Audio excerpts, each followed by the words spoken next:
Dr. Kanishka Bedi, could you please accept to be promoted as a panelist?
Dr. Kanishka Bedi, could you please accept to be promoted as a panelist?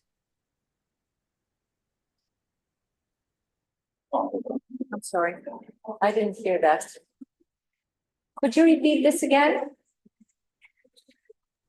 No, that was for an online participant over here. I'm trying to make him a panelist, but he's not accepting. You know, I was made a panelist as well. Yes, yes. Okay, now Okay. he has joined. Thank you.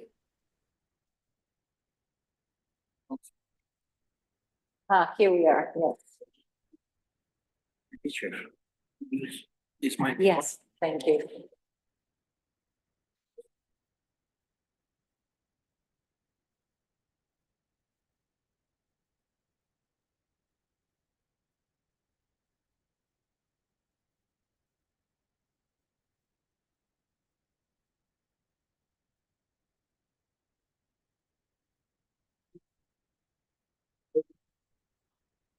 Hi everyone, this is Kanishk Bedi. Can you hear me?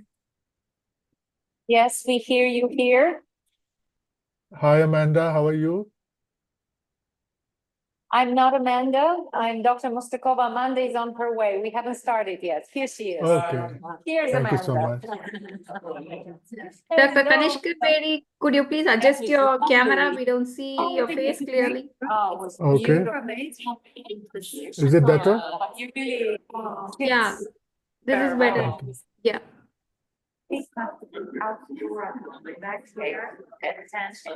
That's fine, that's we're finishing, right? So you say. Okay, well, I'm just, if No. we're not finished at that time, We we're will be starting finished. a little bit late. Okay, but we will finish, right? So now we're supposed to finish. Time?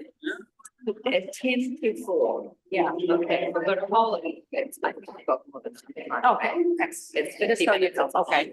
If I suddenly get up and leave, don't be surprised.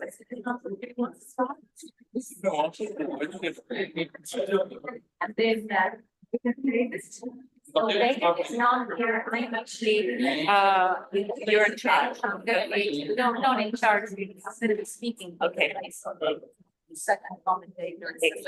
And where is Kanishka? Online, here she is. Hello, Kanishka. Hi, how are you? Greetings from California. You right.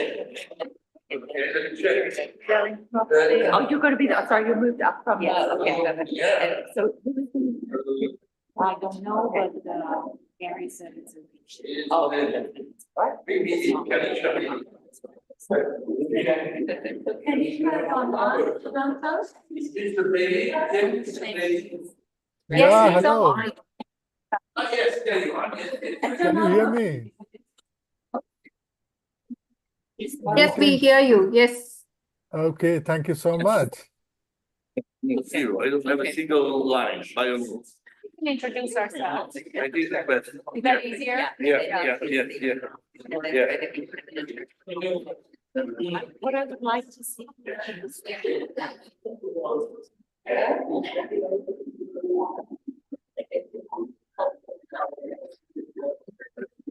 Every school and every university in the world. Yes.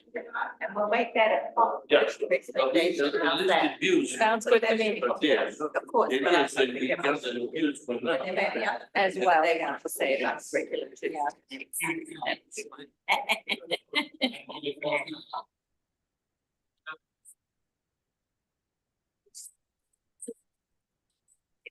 Because we're already 10 minutes, 15 minutes. There's one last thing coming in.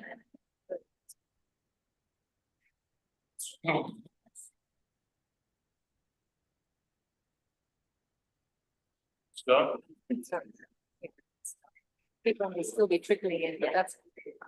So, There's a mic. I start, or yes. Hello, everybody.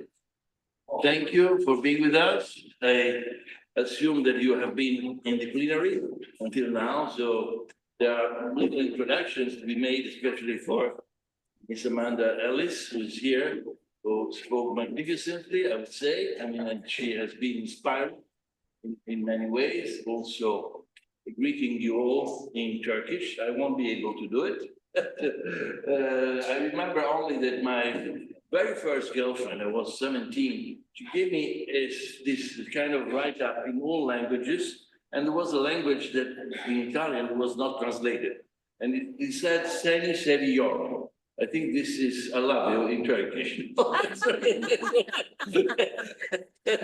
Well, I think that they tell us we can't say I love you in a way that is not just passionate, but it's in terms of acceptance of all of us, you know, for who we are. And so we can greet one another probably with the same terms.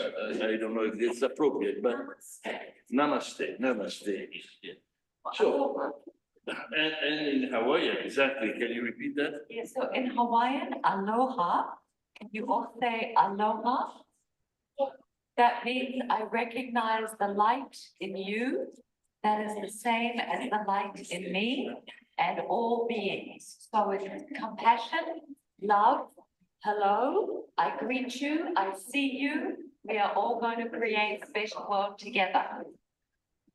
So, since you originate love in this country, and more people are coming on board here, let's now passionately instead discuss about the subject of not just curriculum development, because if we talk about curriculum, as we said, curriculum is content. No, it's content of what the pedagogy should be, of how we are going to also deliver education. But let's talk about education in general. You allow me to say that it's less technical. So we will accept all your contributions. We will be happy to hear about your views, as Gary Jacobs, the president of the World Academy, was saying before. I'm somehow gaining time here, as you realize, because I want more people to join us in this room. More participants are coming in. Online, we have Kanisha Bedi. Kanisha, are you with us? Yes, you I'm hear very me? much here. Yes, can you hear me? We don't hear you very well. We do. I see you, but I don't hear you well. Can you speak close to the mic? Yeah, I'm trying my best. Here it's 4 a.m. in the morning in California. I don't want to wake everybody up, but I'll try my best. I hope it's better now. Well, whisper in our ears then, but whisper in a way we can hear you. And so Could you please ask them to raise the volume there, because I hear him clearly online. Could you please ask someone to raise the volume there, please? You hear that? The volume is to the maximum right now. It cannot be raised anymore. Okay, because I hear him very clearly online. We do actually, we hear him here as well. Very well, Okay, thank you. let me try, Anisha, let me try. would you introduce yourself? Just a few words about you. We are self-introducing ourselves, so let's start from you. You are farther away. Tell us who you Okay. are and what is your interest in this area. My name is Kanishk Bedi. I'm president of World Council of Comparative Education Societies. My interest is in curriculum, especially from the aspects of self-management, life management.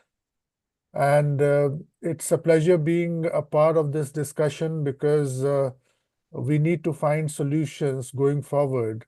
And the time is now because future is just our imagination.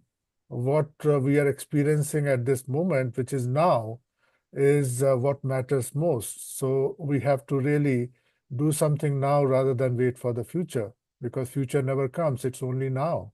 Thank you. We continue with the round of introductions. It's going to be quite fast in reality because we have next to me is Amanda Ellis that now does not need further introductions, but and we have we have Elena Mustakova. Elena, please introduce yourself. Thank you. Thank you. It's wonderful to be here. My name is Dr. Elena Mustakova, and I have 4 decades in education and psychology, both as a psychotherapist, clinical psychologist, but also as a professor and educator.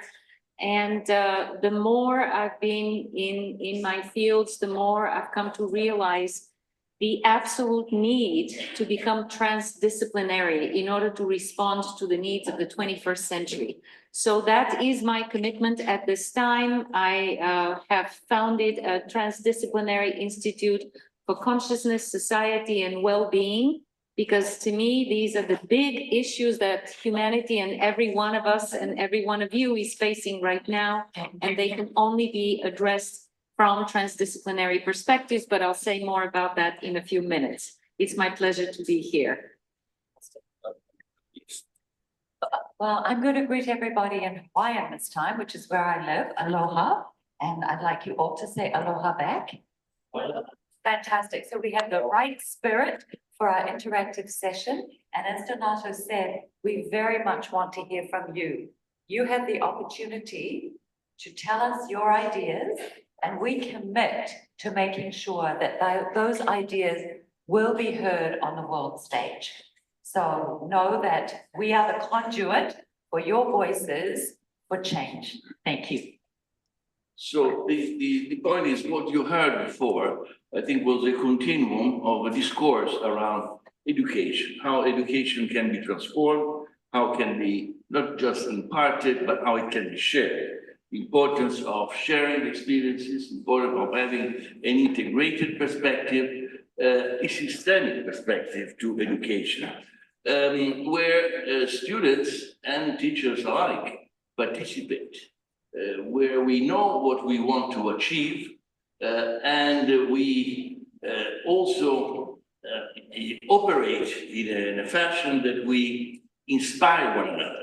That this inspiration is very important. I mean, the fact that we can really motivate one another. I am motivated by an audience that is responding, you know, that is attentive, or at least that shows interest in terms of what I'm saying. And the same goes, I think, with you. If I don't pay attention to what you're saying, of course, you're going to watch your telephone or do other things. So I would like to hear from, first of all, from our 2 speakers, because you are also a speaker, Elena, and rapporteur of this session. No. Only That's a rapporteur. different, no, just the speaker. Just a speaker now. So we will have the rapporteur someplace else, probably online. Yes. And the same goes with our friend in California right now. So, well, what is your systemic perspective, if there is any, or what are the ingredients of success? I mean, in terms of education, in terms of also intuition, I would say, and creativity. We used a lot of word creativity because people, all of us, we need to be creative the way we educate ourselves and the way we envisage a future in terms of education. Elena, would you like to start? Thank you. Thank you. So our focus here is on curriculum, more specifically, but I will definitely support what was said, that there's no curriculum that works, that is meaningful without inspiration. And so inspiration, an inspiring curriculum, what would that look like? An inspiring curriculum right now that also prepares you for the complex challenges that you're facing as future professionals, but also as citizens of your country and planetary citizens. What would be an inspiring curriculum?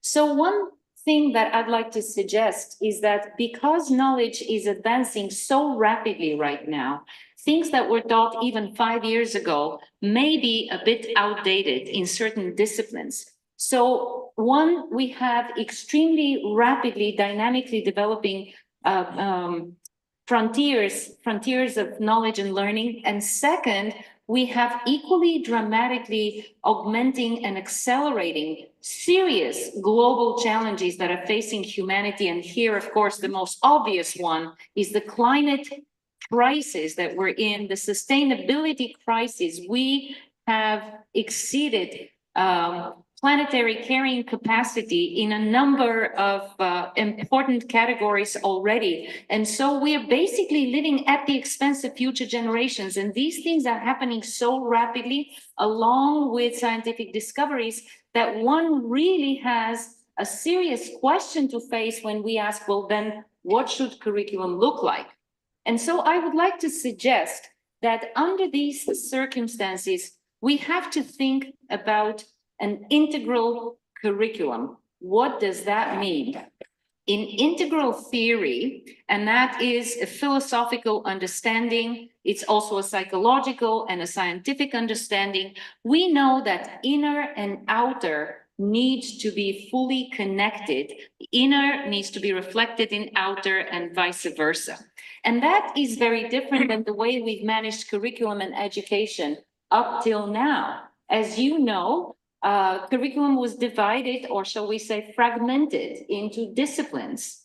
And within the disciplines, the focus was primarily on the outer, unless you were studying psychology. And even then, in order for psychology to become a science, it decided to define itself as focusing on human behavior.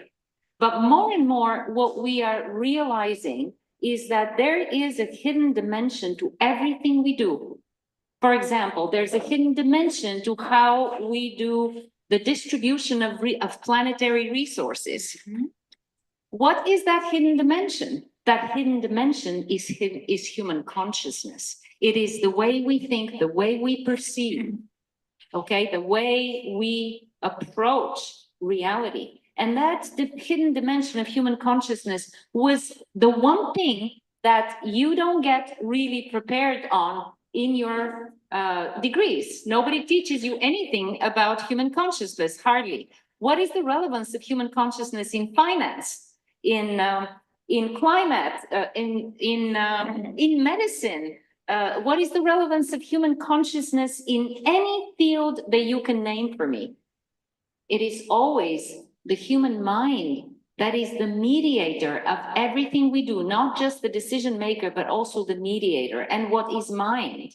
Until recently, we didn't even have a comprehensive understanding of mind, and no discipline, including psychiatry, which is supposed to study mental disturbances, had a definition of mind until the turn of the century, when a team of transdisciplinary scientists led by psychiatrist Dr. Daniel Siegel in California came up with what I still consider to be the most groundbreaking definition of mind right now.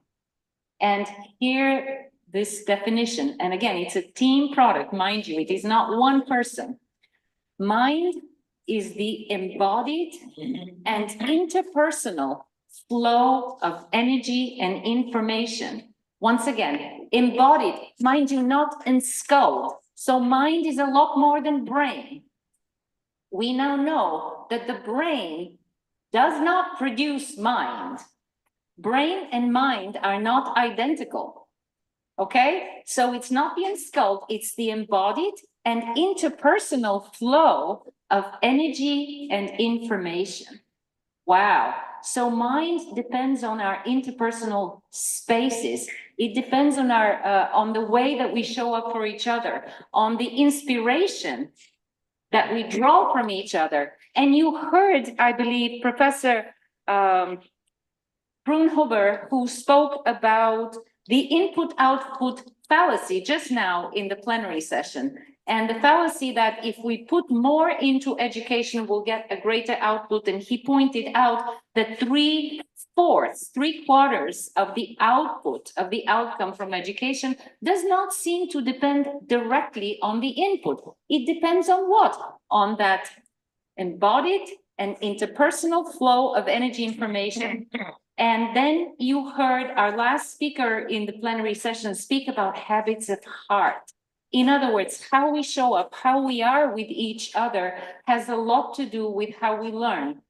It was also suggested if we meditate, how we eat, how we center ourselves, how we give gratitude to the universe, all of these things have something to do with how effective our minds are and how comprehensively they understand the full systemic flow of energy and information that is relevant for your disciplines.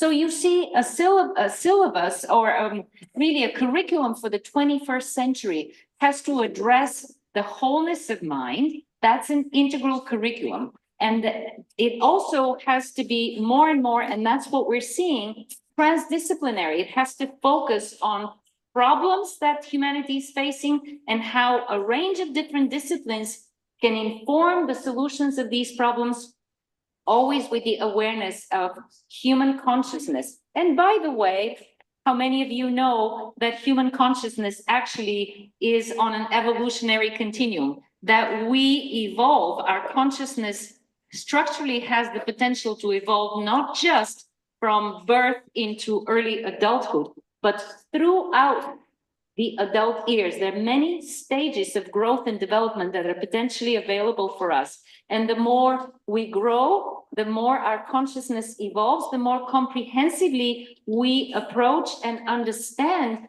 the problems that we're dealing with. So all of that is now a radically new view of curriculum that makes it dynamic and responsive to the escalating challenges that we're facing and also to the advances of science.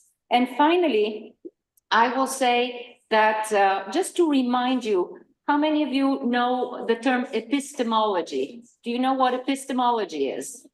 It's a branch of philosophy that studies what? Epistemology is a branch of philosophy that studies how we come to know. It is extremely important because the epistemology of education until now and throughout the 20th century was an epistemology that was essentially mechanistic. It studied things by separating them, breaking them apart, and studying them in their individual separate entities. What we now understand is that all living systems are profoundly dynamic and interdependent. And so when to study things separately or ourselves as individuals only is not adequate way of knowing. So epistemology can be replaced with the term way of knowing. So we now need an epistemology at the center of the curriculum for the 21st century, which many of us have written about as a heart-mind epistemology, a heart-mind epistemology that uses the fullness of our intelligence. Remember, it is embodied and interpersonal. It also, of course, uses our rational analytical faculties. It also connects us to all living systems and allows us to be learning throughout life as we experience our living things. We grasp to analyze it and understand it rationally and linearly, but we also understand it with our hearts, with our connectivity, with our spirits, which are more holistic ways of knowing. So again, as you hear me speak about a curriculum for the 21st century, you don't hear mention any one particular discipline, but rather the interface of disciplines in terms of what is important for us to know, what skills do we need to have in order to show up fully, meaningfully, and competently for the problems of our age and our century. And a closing thought, which I cannot forget to mention. The reality, the geopolitical reality in which we live right now is so tragic. Right in this classroom, there are representatives, there are students who have come from war-torn lands, who carry trauma, who carry loss. I know here people that I spoke to that are absolutely putting on hold 2/3 of their hearts in order to be able to study and advance. Now, obviously, this isn't getting better, it's getting worse. Why? Because another fundamental aspect of the curriculum for the 21st century needs to be our understanding of the evolution of human civilization from separate entities, which primarily defined who we are, towards our collective shared humanity and the way that we're able to collaborate with each other and become more and more united in our diversity, creating systems that are just and united for all. That is the socio-historical direction of the evolution of human consciousness, and it has to be central in the curriculum of the 21st century, because what we're being taught right now, these split and polarized identities, are the cause of so much suffering and are intensifying the environmental and climate crisis disproportionately. So every aspect of curriculum for the 21st century essentially has to be fundamentally rethought. And I know there's many people here in this room who will be busy at work with that. So thank you. Fantastic.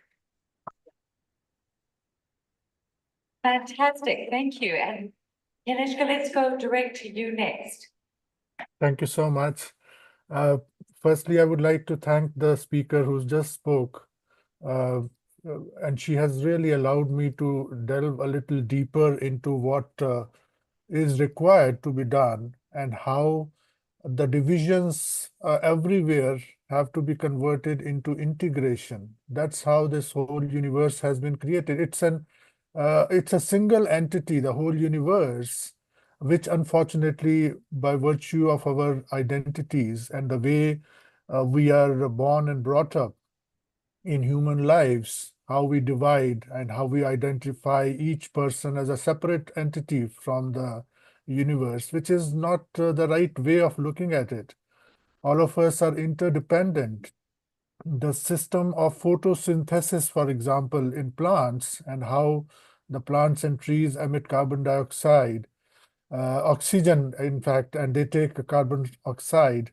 That simply shows how humans are dependent upon these plants and trees. So the whole concept of sustainability emanates from there.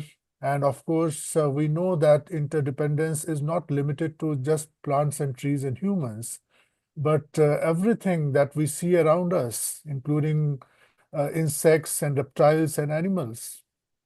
So the thing is, when we are a single entity, how these divisions occurred and how the state of mind we are in, despite getting all the modern education, so much so that we succumb to violence quite often. Just few days back, one of a young man here shot down the CEO of one of the biggest, largest healthcare insurance companies. This man studied in Ivy League University, master's in computer science, a very bright young man, and he succumbed to violence. What happened? What went wrong? And this is not a one-off case. It is across the board, especially here in the United States, where you can easily get guns. And because of the frustration in the mind, You can go to a school, a Walmart, a Costco, any fair or any big activity, including a lot of crowds, and you just vent up your frustration there by firing shots and killing everybody there. How did we reach there? And this is not only the United States, it's everywhere. The whole concept of terrorism is based upon violence, and violence starts in the mind. It's not only the external environment. So what are the things that we are not aware of despite the best of education?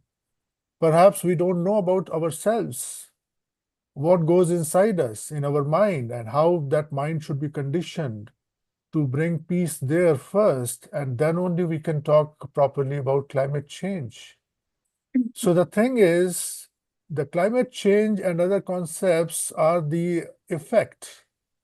We have never paid attention to the causes, and the causes are inside ourselves as individuals, each one of us, wherever we are throughout the world. The same education system, more or less, thanks to colonization, which of course made sure that we receive a very homogeneous kind of education everywhere. So we all are basing our philosophies on Darwin's theory of survival of the fittest, which means theory of evolution. We are competing against each other. Each human being is vying for the resources on the earth. The more resources you get, the more successful you are. So if we go down that line, we are treading the path of never-ending dissatisfaction, and that builds up in the human mind. We feel we are not special compared to the other special names around us, which media and the whole ecosystem keeps throwing at us. So we are basically a lot of unsettled lot, and we are waiting for our turn to turn special somehow compared to others, but we never understand that basically we are more or less the same. We are equals. So the principle of equality is at the root of sustainability. I know, I don't know how much time can be assigned to me That's for going like perfect, and this. that's a perfect place to pass to the students, the principle of equality, and that we all have an equal voice. So we are going to pass the mic to every single one of you. I know that some of you have English and some don't, so please be prepared. We are going to now take your input based on these two brilliant commentators. So we want to hear from you one thing that you want added to your curriculum. You all heard me in the plenary session. I think we should be doing sustainability, climate. So if you want to just say those words, I will write them down. I'd be very happy. But if you have something else you would like to say, please tell us. If your English is not great, ask your seatmate to translate, or just pass the mic on. Just one word. And another word that we also heard from the last speaker is peace or positive peace.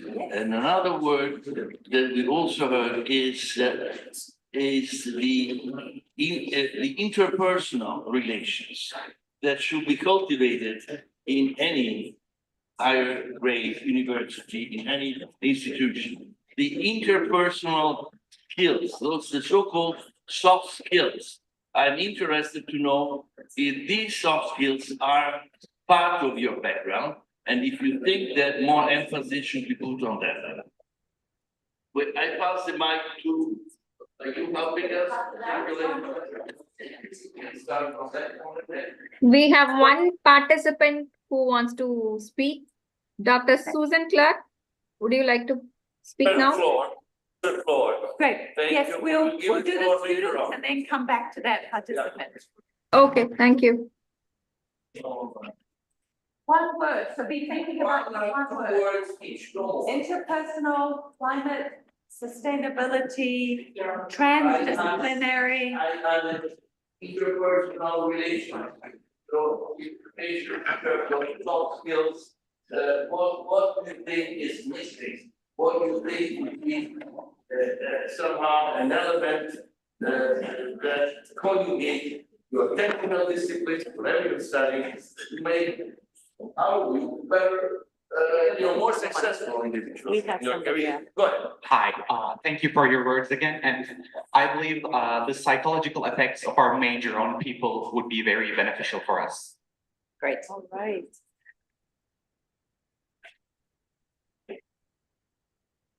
Hi, I think one of the main problems we have with curriculum is that we do not actually have any like medical information about climate change and its effects. Except for I've been here for 6 years. I'm a final year student, so I do know that there's nothing else except for one thing. We do mention pollution in chest disease, and that's about it. There's nothing else about the climate change and its effects on the humans. Excellent. Yeah, great point. I think lots of the people only watching, not seeing. And firstly, I want all of the people not only watching, sometimes seeing. Okay. This, I- That's a brilliant one, learning to see, not just watch. First of all, thank you for a very well presented segment by each one of the professors. I'd like to ask if we can integrate more innovation in a pretty grade oriented major, that kind of stuff. More innovation. Someone's innovation, that's someone. Hello, okay. I think we need more visuals in our education. Visuals. Yeah, because there is, when I learned sine, cosine, and time, I didn't understand until I saw visual for it, like in the internet. Makes sense. Great.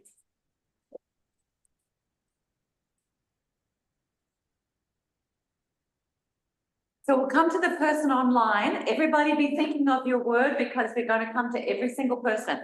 So online. Online. Dr. Susan Clark, could you please speak up?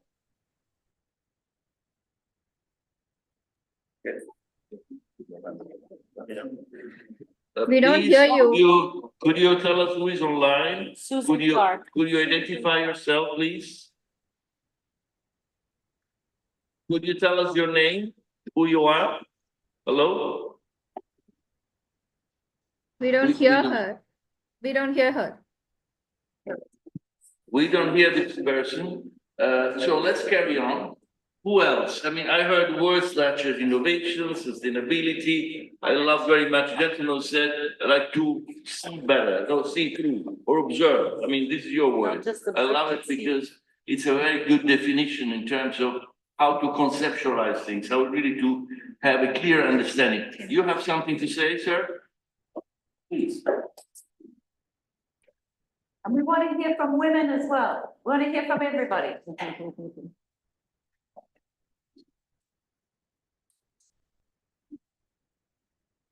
And you can repeat what's been said. So if somebody said visuals or climate, you can repeat those. So for But you if you are personally, original, you get an award.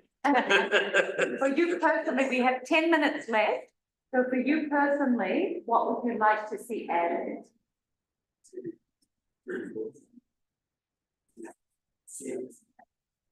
Let's keep on, Mike? maybe someone wants to, yes. There's a couple at the back There. and up here. Okay, yeah. First of all, I would like to thank you guys for actually visiting our university. It's really honoring for us, I feel like one of the most important things that needs to be added in our curriculum, especially for molecular biology, there needs to be more practical lessons, like more lessons about, how can I say this, more lessons where you go to lab, where you study specimens. I feel like that will add a lot more value to our lessons that we are seeing right now. Practical applicability. There was a girl in the back. Here she is.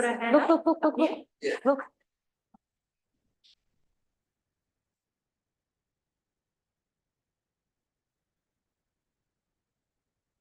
Think that it's important to learn psychological psychological formation on the field we're focused on, because we don't know at the end of in the beginning of our careers, we don't know how to act towards people, maybe towards patients, or what we're facing, basically.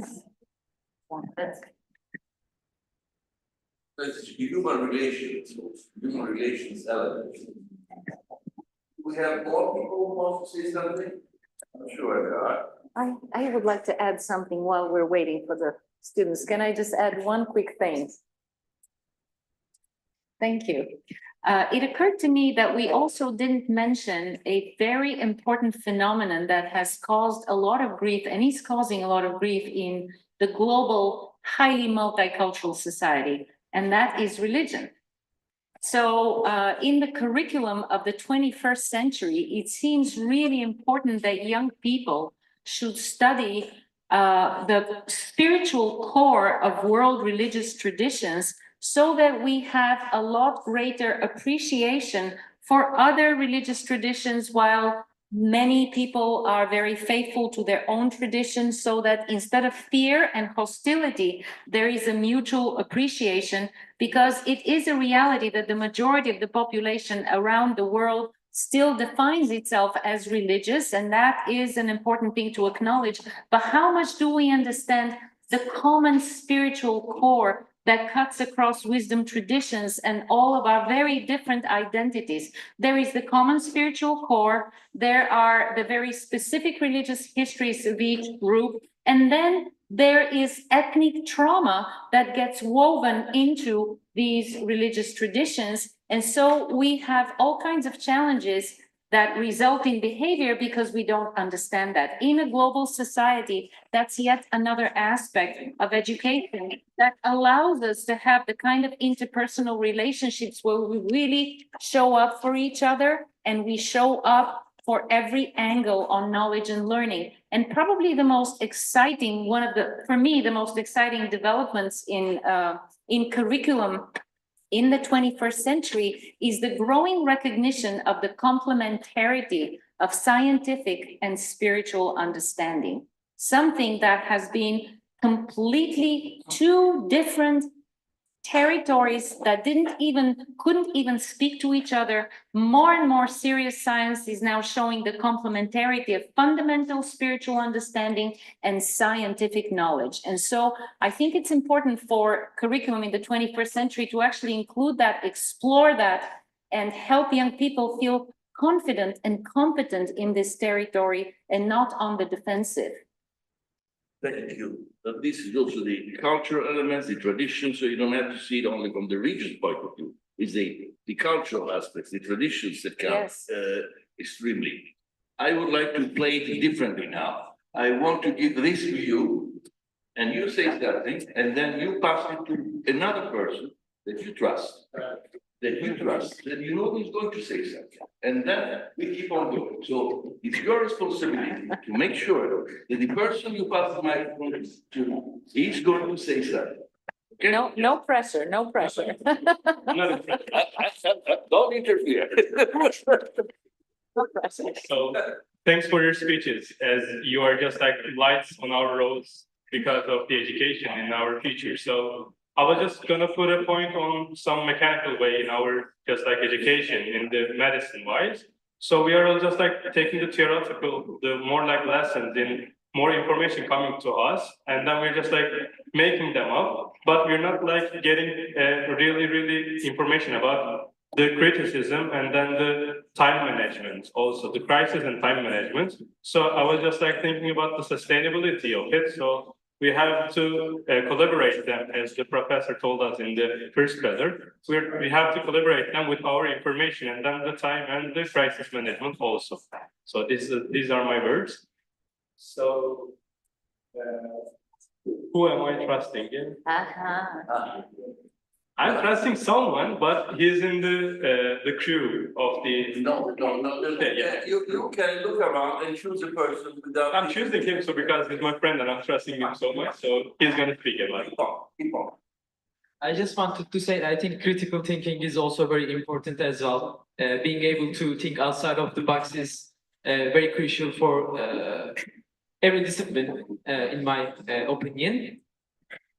And now I need to pass it to someone that I know and trust. I don't know. We don't know it, we know later, so at least make the first move. Good. So I would like to suggest a problem-based learning. So Eastern University has this system, and because I tried it, I think I learned more effectively, and it actually awakes my passion in learning. I'm a medical student, so by searching and learning in order to solve a problem related to the patient, by using symptoms, clinical cases, I actually find it very vast, and I can learn so much and faster. So I think it's a good idea. Look around and pass on, look around and pass on, establish eye contact, and that's it. Go around. Keep on, keep on. Don't hesitate, I don't know anyone else. don't hesitate, through and pass on. No, you're ready, you're ready. What about one of the young women in front? Yeah. I think in this day and age, it's already been said, but climate change is like really important and it affects everyone and it will continue to affect our world and like the future generations a lot. And I also really agree on the religion thing. Religion shouldn't like different religious people shouldn't be something like that they look at each other like enemies for, I think. I think this deserves an applause.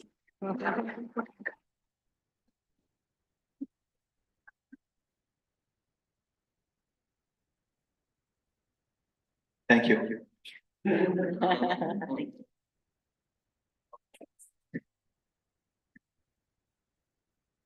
Who want the mic? Down in front, what about one of the women in front? In front? No?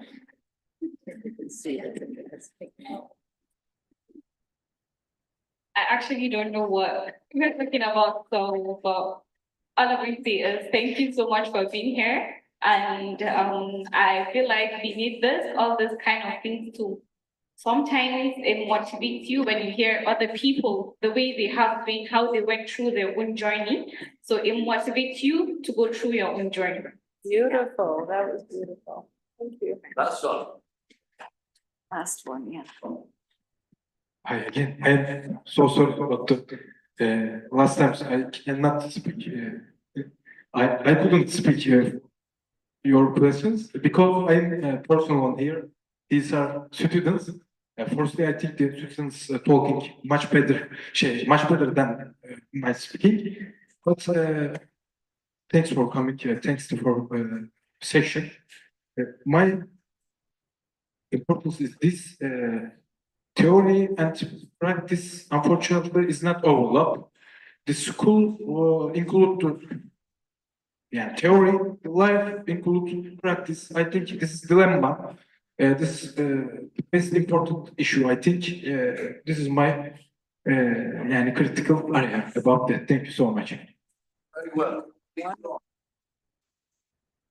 Before I say something. Don't look who wants, you decide. I decide.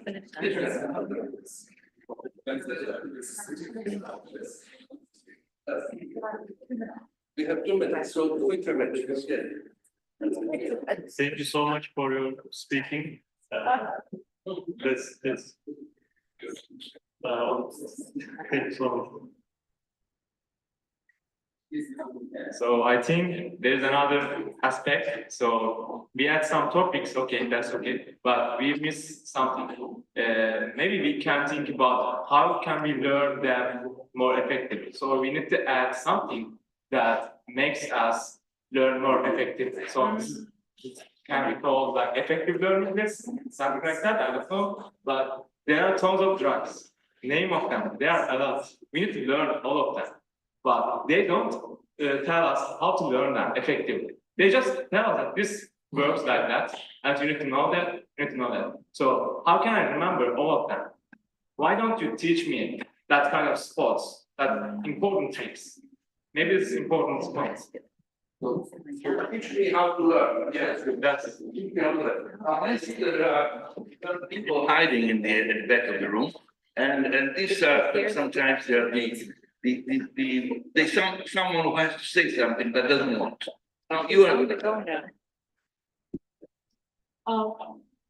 I feel like we are not taught about accessibility that much. I don't think people realize how important it is until they suffer from a big injury or anything like that. I feel like there are huge flaws when it comes to city planning, or, basically, my answer is accessibility, but. Yeah, okay. Anyone else? Here? Yes, please.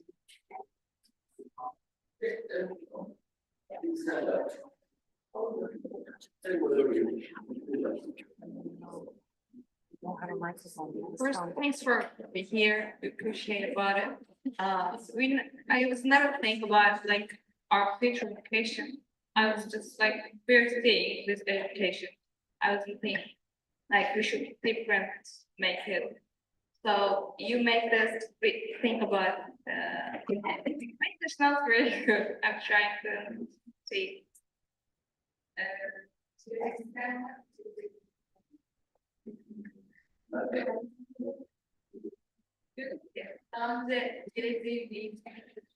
You want to comment?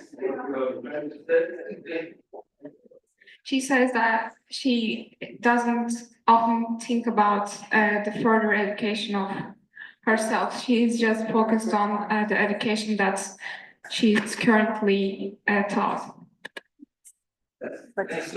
Thanks to everybody. You all deserve an applause for being with us today, for having the patience of thinking it through. I mean, the most important thing is not to find a solution right now. You have to keep thinking what is best for you, what is best for the society.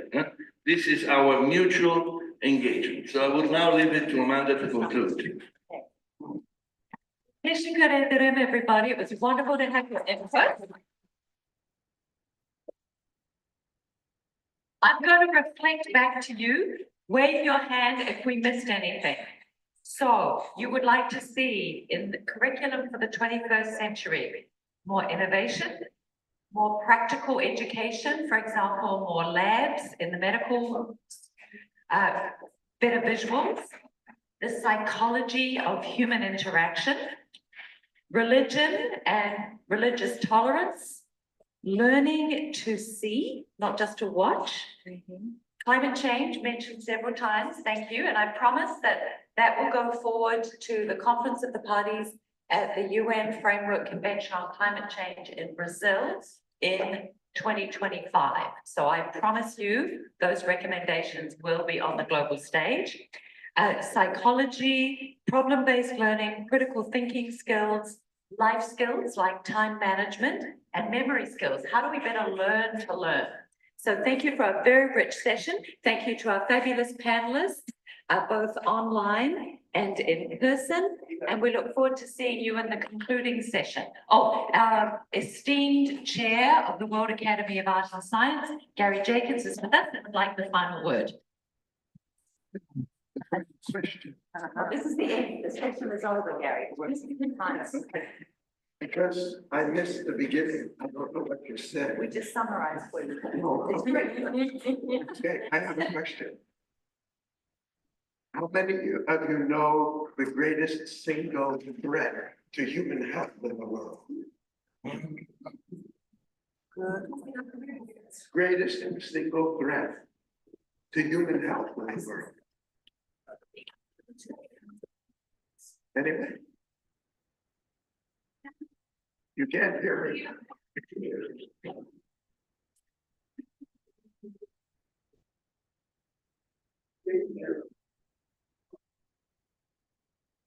How many of you know the greatest threat to human lives? Is it the humans themselves? Is it the humans themselves? I think the humans themselves are the biggest threat to human lives. Is that correct? Wouldn't you agree, you're studying, are you medical students? Wouldn't you agree that in your medical education, that learning the single greatest threat to human life is an important thing for every physician to know? Would you? You know the answer. I think this gentleman in the green knows the answer. That's why I said I wasn't here. Of course, according to the World Health Organization, it's climate change. It's climate change. I addressed an audience of physicians in Europe about a year ago. I'm not a physician, though I went to medical school for 1 year. But, and I asked them this question, and nobody could answer. And these were top level professionals in Europe. And I said, what could be more important for us to know than the greatest source of, and one of the responses was, but we're only doctors. We don't create climate change. So what does it matter whether we know that or not? We have to treat it. I said, but you can prevent it. How can we prevent it? We're only doctors are there for it. We can prevent it because people respect physicians more than any other profession in the world. More than any other profession in the world.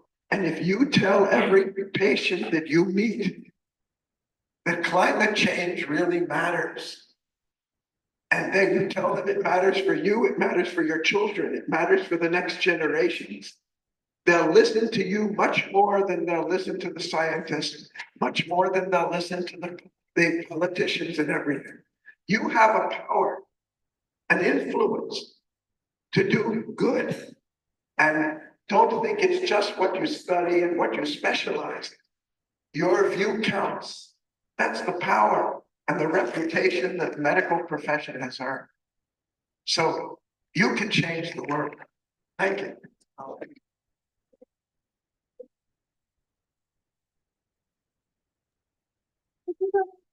Buddy, and the final session is downstairs at 4. Brilliant.